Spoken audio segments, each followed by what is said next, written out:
৩৬ দিনের টানা আন্দোলনে গত বছরের ৫ আগস্ট পতন ঘটে স্বৈরাচার শেখ হাসিনা সরকারের। সে সময় রাজধানী ছাড়িয়ে আন্দোলনের স্ফুলিঙ্গ পুরো চট্টগ্রাম জুড়ে ছড়িয়ে দিয়েছিলেন চট্টগ্রাম বিশ্ববিদ্যালয়ের শিক্ষার্থীরাও।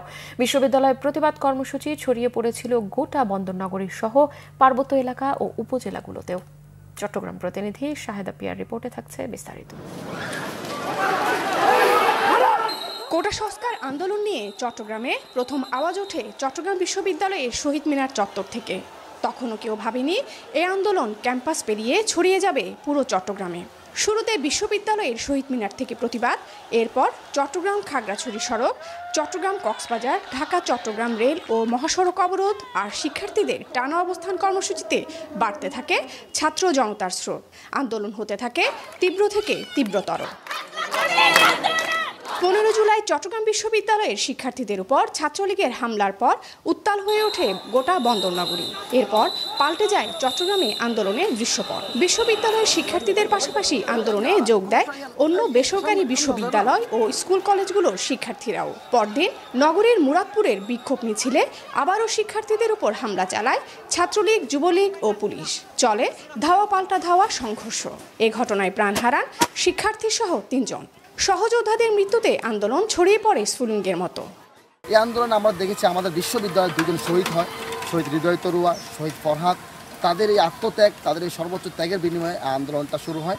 আর চট্টগ্রামের আন্দোলনের মূল নায়ক এবং মূল ভিত্তি যেটাকে সেটাকে আমরা চট্টগ্রাম বিশ্ববিদ্যালয় বলবো। সেখানে এই আন্দোলনে চট্টগ্রাম বিশ্ববিদ্যালয়ের অবদান অনস্বীকার্য। আমাদের ক্যাম্পাসগুলো ছাড়তে হয়েছিল বিভিন্ন শিক্ষা প্রতিষ্ঠানে, চবিতে বলেন, ঢাবিতে বলেন বা অন্যান্য যেসব জায়গায়। তখনই কিন্তু ঠিক আসলে প্রাইভেটিয়ানরা এমনভাবে এন্ট্রি নিয়েছিলেন যে তারা হচ্ছে সেভিয়ার। তাদের যদি আমরা ডিনাই করি, আমরা জুলাই রেভলিউশনকে ডিনাই করব, এটি আসলে করা ঠিক হবে না। কারণ প্রত্যেকেরই প্রাপ্যটা তাদের দিতে হবে, অ্যাকনোলেজমেন্টটা দিতে হবে, স্বীকার করতে হবে। জুলাই আগস্টের আন্দোলনে প্রাণ হারায় চট্টগ্রাম বিশ্ববিদ্যালয়ের 2 শিক্ষার্থী, চট্টগ্রাম কলেজের 1 শিক্ষার্থী সহ 7 জন। আন্দোলনে সম্মুখ সারিতে থেকে ছাত্রদের বাঁচাতে ঢাল হয়ে দাঁড়ান নারী শিক্ষার্থীরাও। কিন্তু এত ত্যাগের পরে যে নতুন বাংলাদেশের স্বপ্ন ছিল, এখনও তা অধরাই রয়ে গেছে বলে আক্ষেপ অনেকের। আমরা বিশ্বাস করে জুলাই বৃথা যাবে না, জুলাই বৃথা দেওয়া যাবে না, বৃথা হতে দেওয়া ইনশাল্লাহ হবেও না। এখানে হচ্ছে কি, দেশ পরিবর্তন হতে হলে আগে আমাদের মানসিকতা পরিবর্তন হতে হবে। আমাদের যে দেশের যে জনগণ, তাদের মানসিকতা কতটুকু পরিবর্তন হয়েছে তার উপর নির্ভর করে যে আমাদের দেশটা পরিবর্তন হবে কিনা বা হচ্ছে কিনা। 1 জুলাই গিয়েছে, আবার 1 জুলাই চলে এসেছে। যে ইন্টারিম গভর্নমেন্ট হচ্ছে ক্ষমতায় আছে, বলতে গেলে তারা প্রায় 11 মাস তারা হচ্ছে এই দায়িত্ব পালন করে আসছে। কিন্তু আমরা যেটা দেখতে পাই, শিক্ষার্থীরা যেই আশা আকাঙ্ক্ষা নিয়ে তারা এই আন্দোলন সংগ্রাম করেছিল, সেই আশা আকাঙ্ক্ষার পুরোপুরি প্রতিফলন এখন পর্যন্ত হয়নি। ছাত্র জনতার অভ্যুত্থানে শিক্ষার্থীদের পাশাপাশি সাধারণ মানুষও রাজপথে নেমে না এলে ফ্যাসিস্ট সরকারকে বিদায় করা সম্ভব হতো না বলে মনে করেন আন্দোলনের নেতারা।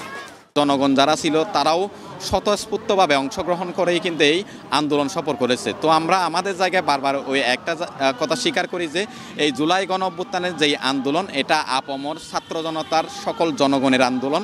আমরা মনে করি যে এই জুলাই আগস্ট পরবর্তী যেই নতুন বাংলাদেশ আমরা উপহার পেতে চাই, সেখানে যাতে আপামর সকল ছাত্র জনতার এখানে আশা আকাঙ্ক্ষার প্রতিফলন বাস্তবায়ন হয়। ছাত্র জনতার তীব্র আন্দোলন পরিণতি পায় গণ অভ্যুত্থানে।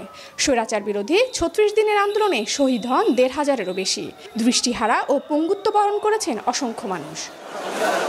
শাহেদা পিয়া, বাংলা ভিশন, চট্টগ্রাম।